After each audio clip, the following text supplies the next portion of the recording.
Assalamualaikum warahmatullahi wabarakatuh. Baik, teman-teman, di sini materi kami adalah pasar modal syariah. Mata kuliah kita Lembaga Keuangan Syariah Non-Bank.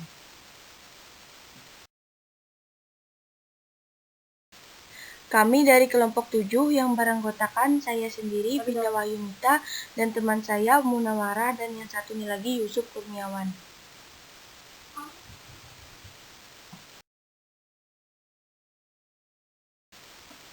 Baik, materi pertama yaitu tentang pembahasan pengertian pasar modal. Pasar modal adalah kegiatan yang berkaitan dengan penawaran umum dan perdagangan efek, perusahaan publik yang berkaitan dengan efek yang diterbitkan serta lembaga dan profesi yang berkaitan dengan efek. Adapun yang dimaksud dengan efek adalah surat berharga, yaitu surat pengakuan utang, surat berharga komersial, saham, obligasi tanda bukti utang, unit penyertaan kontrak investasi kolektif, kontrak berjangka atas efek, dan setiap derivatif dari efek. Dalam perkembangannya, pasar modal dikenal dengan nama bursa efek.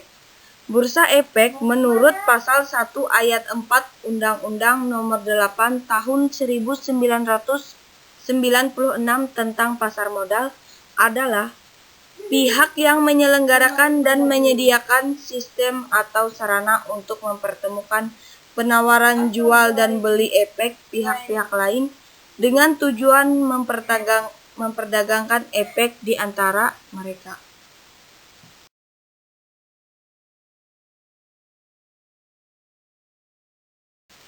Materi selanjutnya tentang pembahasan karakteristik pasar modal. Yang pertama, menyediakan sumber pembiayaan jangka panjang bagi dunia usaha. Yang kedua, memberikan sarana investasi bagi investor. Yang ketiga, penyebaran kepemilikan perusahaan sampai lapisan masyarakat menengah. Yang keempat, penyebaran kepemilikan, keterbukaan, dan profesionalisme menciptakan iklim berusaha yang sehat, menciptakan lapangan kerja, profesi yang menarik. Yang kelima, memberikan kesempatan memiliki perusahaan yang sehat dan mempunyai prospek. Yang keenam, alternatif investasi yang memberikan potensi keuntungan dengan risiko yang bisa diperhitungkan melalui keterbukaan, likuiditas, dan diverifikasi investasi. Selanjutnya akan dibahas oleh teman saya yaitu Munawarah.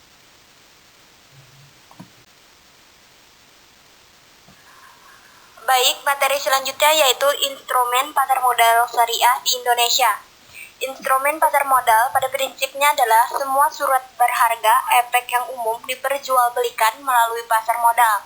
Efek adalah setiap surat pengakuan utang, surat berharga komersial, saham, obligasi, sekuritas kredit, tanda bukti utang, rate, waran, opsi, atau setiap derivatif dari efek yang setiap instrumen yang ditetapkan oleh Bapepam LK sebagai efek. Adapun pasar modal syariah secara khusus memperjualbelikan efek syariah. Efek syariah adalah efek yang akad, pengelola perusahaan, dan cara penerbitannya memenuhi prinsip-prinsip syariah yang didasarkan atas ajaran Islam, yang penerapannya dilakukan oleh DSNN MUI dalam bentuk fatwa. Secara umum, ketentuan penerbitan efek syariah harus sesuai dengan prinsip syariah ya. Materi keempat yaitu strategi pengembangan pasar modal syariah. Badan Pengawas Pasar Modal dan Lembaga Keuangan Bapepam LK Kementerian Keuangan Republik Indonesia RI menyusun Master Plan Pasar Modal Indonesia tahun 2005 sampai 2009 nomor 2. Di dalamnya terdapat 2 strategi utama pengembangan pasar modal berbasis syariah, yaitu pertama, penyusunan kerangka hukum yang dapat memfasilitasi pengembangan pasar modal berbasis syariah dan mendorong pengembangannya. Yang kedua, mendorong pengembangan dan penciptaan produk-produk pasar modal berbasis syariah.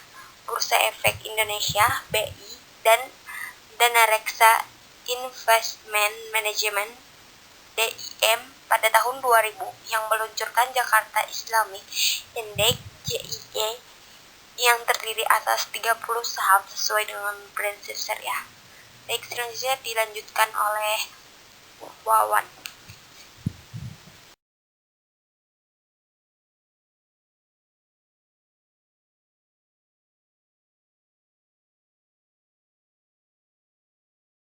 Di sini saya melanjutkan materi terakhir, yaitu fungsi-fungsi pasar modal syariah.